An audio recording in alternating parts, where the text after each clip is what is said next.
Hey, what's going on, everybody? My name is Matt Jarbo, and you know what's fun? Boycotts. Oh, boycotts for ideological reasons are oftentimes founded in some form of virtue signaling. I'm not going to say that I am never guilty of this. In retrospect, I made that claim the other day with the whole JonTron controversy in Ukulele. Because they removed him from the game, I said I'm not purchasing it. So even though that is me making a choice as a consumer, it's still basically virtue signaling on behalf of JonTron, who never asked for it in the first place. So there's that. But when it comes to why I am boycotting Ukulele versus why people are boycotting Death Note, there is a little bit of a difference there. In the case of Ukulele, JonTron was removed because of his personal views, which had no impact on the overall experience of the game. In the case of Death Note, people are wanting to boycott it because whitewashing. So cultural appropriation reasons. It's one of those things that we're just never going to get around as long as we have adaptations of, well, I don't know if I'd necessarily say Japanese, but anything outside of the United States being adapted for the United States and not casting actors in the role that were originally intended in their home country. It's funny to me.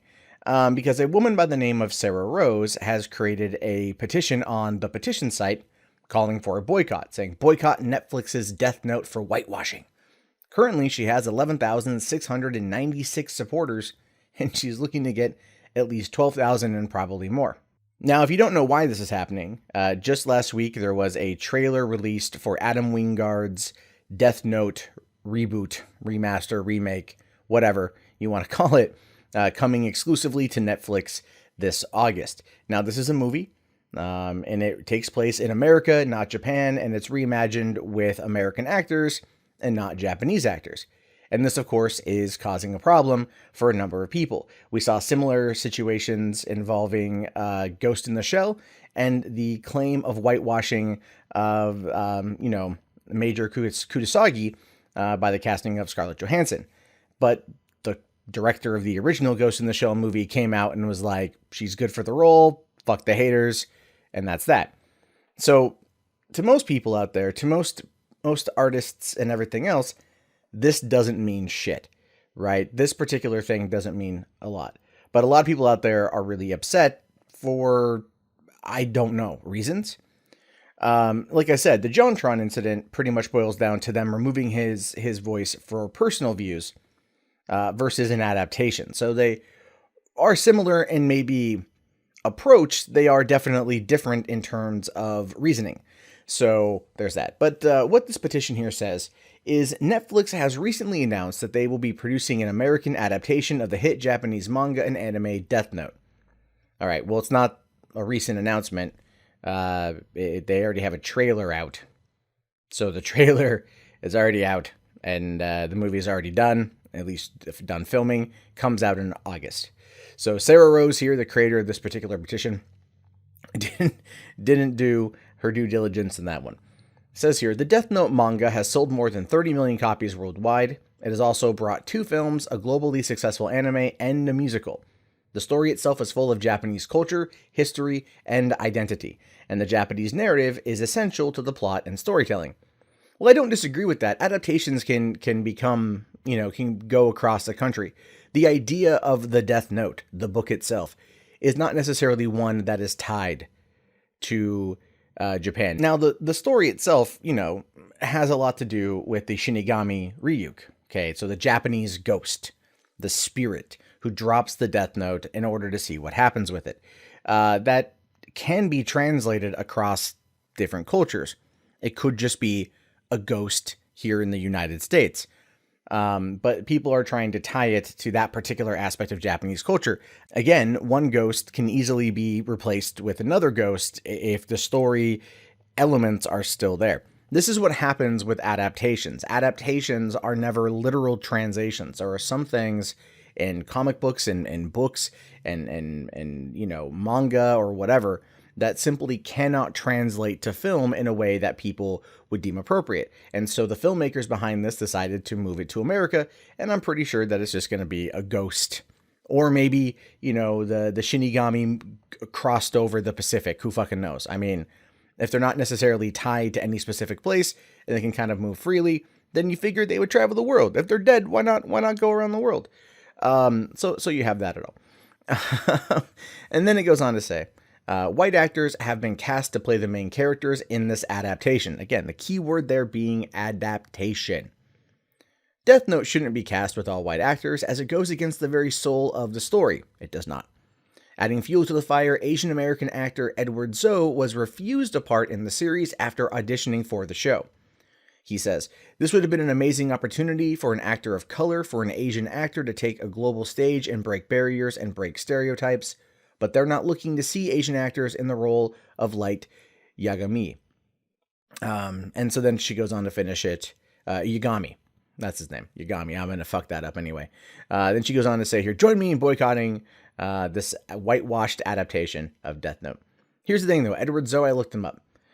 His biggest credit to date is working in the casting department on a Divergent movie. I think it was the Insurgent film. And otherwise, he hasn't done much.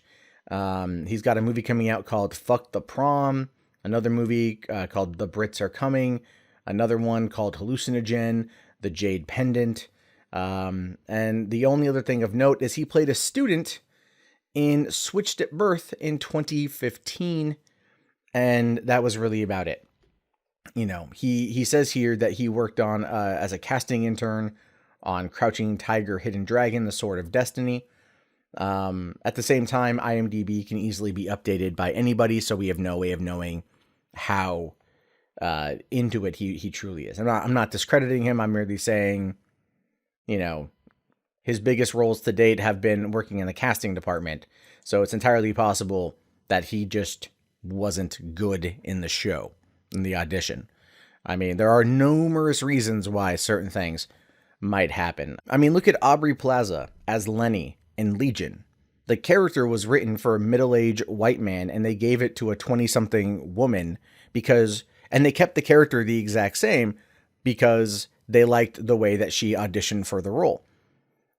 These things happen in adaptations. Things change during the pre-production. What happens here most of the time is not ignorance or malice. It's just trying to tell a story with actors that have chemistry together, that are able to deliver the emotional impact of the story they're trying to tell, and it's not necessarily done for nefarious reasons, as people like Sarah Rose here are attempting to insinuate, and other articles like that were written on IndieWire or other places are also trying to argue.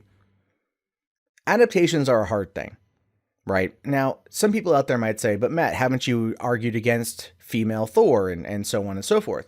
And yes, I did argue against female Thor, but I argued against female Thor not because of an adaptation issue, but because Marvel took a character who already had an established history and changed it for the sake of trying to push identity politics. This is different than the adaptation of Death Note from Japanese to America. And if we're talking about adaptations and then cultural appropriation, it always is fair to bring up Full Metal Alchemist, which is being adapted into a feature-length film in Japan with Japanese actors, even though the entire core aspect or the core setting of Full Metal Alchemist is in World War I timeline of fucking Europe, right? So it's white people, but they're using Japanese actors. Where's a petition for that? The fact that there's not, and there won't be, and there shouldn't be, is key to the story as well. Reason being is because people out there are mad at one thing and not another thing. And it's just, again, it's a form of virtue signaling, as I pointed out earlier. So it's definitely something to pay attention to. Now, the Death Note adaptation looks okay. I've seen the Death Note live action movie, the first one, not the second one, and I've watched a lot of the anime. But that is some depressing shit to watch. It's some really hard. It's dark. It's you got to get into it.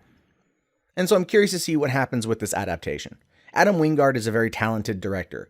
Both Your Next and The Guest are fantastic movies, and I have a feeling he'll be able to bring the kind of darkness to this story that would be required for the adaptation.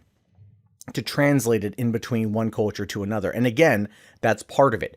Most American audiences that might come and watch this thing might know it from name only, but they're not going to know what a Shinigami is, right? They're not going to know what that is. And that's a cultural translation. It's like in Colombia, they remade Breaking Bad, not like remade it, like adapted it necessarily. It's pretty much a fucking straightforward remake. And, and it's got all Colombian actors. So if it's a remake of an American show starring mostly white people, then where are the white people there? Again, just an example to showcase how it's only bad in America, but not bad when it's done overseas, so on and so forth. Ultimately, this is a non-issue. It truly is a non-issue. The adaptation should be allowed to stand on its own 2 feet.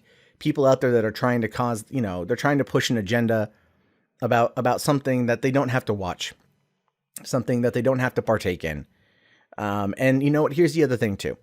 This adaptation of Death Note does not delete the previous 2 films, the animated series, as well as the manga that apparently, according to Sarah Rose, has sold more than 30 million copies. And yeah, so I've been talking about this for far too fucking long to point out how much bullshit it is. But I am curious to know your guys' thoughts on this. Let me know in the comments below. Do you think that they should have cast all Asian actors? Do you think they should have set this in Japan? Do you think that it ultimately matters in terms of the adaptation? These are things I'm curious about. Are you going to watch it? That's another thing too. Go ahead and let me know in the comments below. My name is Matt Jarbo. You've been listening to $3 Theater. I will talk to you guys later. Have yourself a fantastic day and peace out.